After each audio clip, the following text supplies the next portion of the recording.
Hi, how are you? I'm Scout Wilkins, and I am talking about a variety of reasons why adventure matters in your life and what a difference it makes in your life.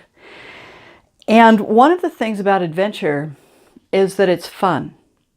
You get up wanting to do it.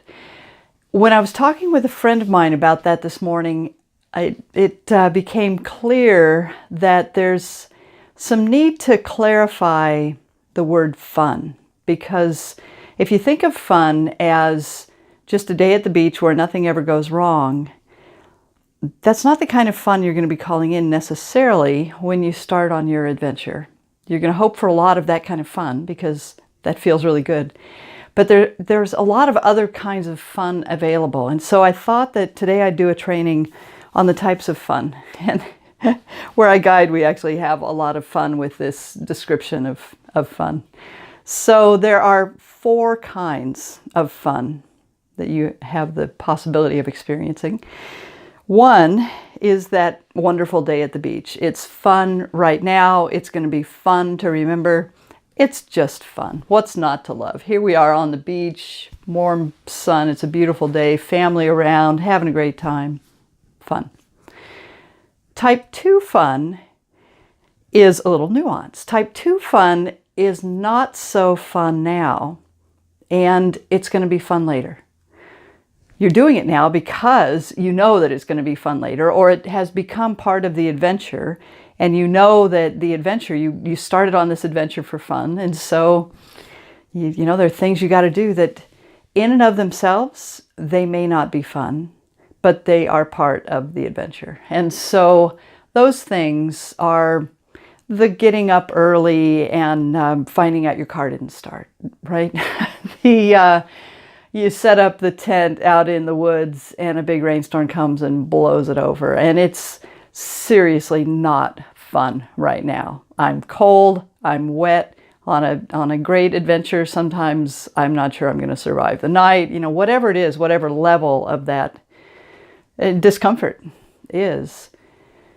The thing that can make it fun even in the moment, or at least there's at least an undercurrent of it's okay, is knowing, holding on to that knowing that someday this is going to be the best part of the story. Right now it sucks, and someday it's going to be the very best part of this story. And by the way, that really helps keep you out of victim mode. That one little thought can really help.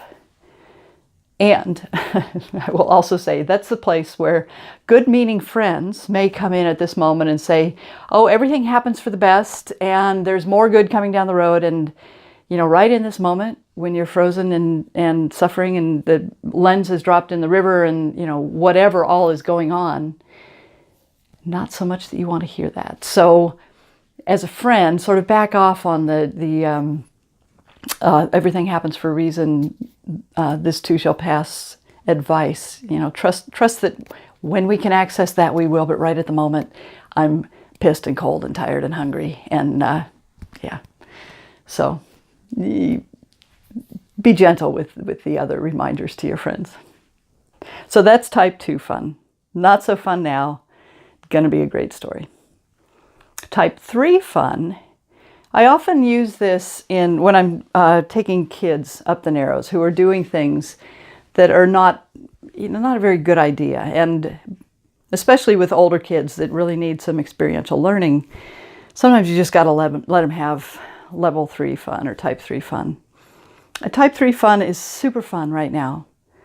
And in the morning when you wake up, maybe not going to be so fun, right? Real fun now, not so fun when you're jumping off that rock and not really sure what's in the water below you. Really fun right now when you land, maybe seriously not fun. So the way I work with this kind of fun with kids and adults both, but you know, it tends to be a youngster problem in the places where I guide because most adults are pretty darn cautious. You know, we need to move them in the other direction. But with the kids, what I say, and with the adults, what is actually true is that the trick with fun type 3 is to maintain your awareness that you are engaging in fun type 3. You don't know what the outcome will be. You don't know what's in that water. Be aware that you're doing something. There may be a reason you're doing it. I'm not saying don't ever do Fun Type 3. But just know that when you do it, if the unexpected happens and you have an outcome that's painful or humiliating or whatever, it's a really good way to let go of blame or shame or anything else. All you're doing is engaging in Fun Type 3, and you got whacked with a consequence, and you learned something. You know, I mean, you learn from Fun Type 3. Another great phrase that I've heard that I love is good judgment comes from experience, and experience tends to come from bad judgment. So, you know, sometimes Fun Type 3 can be seen as not the greatest judgment, but if you use it and learn from it, you know, that's a lot of what life is. So then Fun Type 4 is a very interesting type of fun. Not fun. It's not fun now, and it's not going to be fun. And Fun Type 4 is actually a choice. Fun Type 4, you get stuck in Fun Type 4 if you refuse to get off your own back or refuse to get off somebody else's back.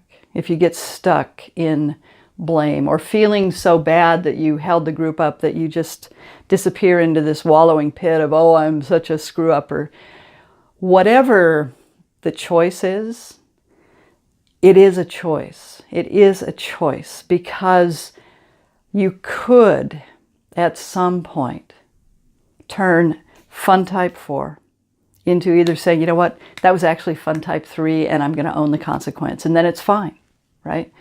Or I'm going to make this Fun Type 2. I'm going to figure out what there is that I'm learning here. I'm going to figure out what there is to appreciate. And you resurrect the Fun Type 4 and you put it in some other bin. Put it in some other bin. So it's a way to go through, it's a way to go through your life. It's a way to go through Jiffy Lube and to think about when you're handed a bill you didn't expect, or whatever the thing is, can you turn it into Fun Type 2 or Fun Type 3? You know, the quicker you can do that, the less time you're going to spend in that unhappy spot. And the more time you're going to spend saying, well, okay, I'm picking up and I'm going to try it again. I'm going to try it again. This also, in an interesting little way, helps you claim I did it.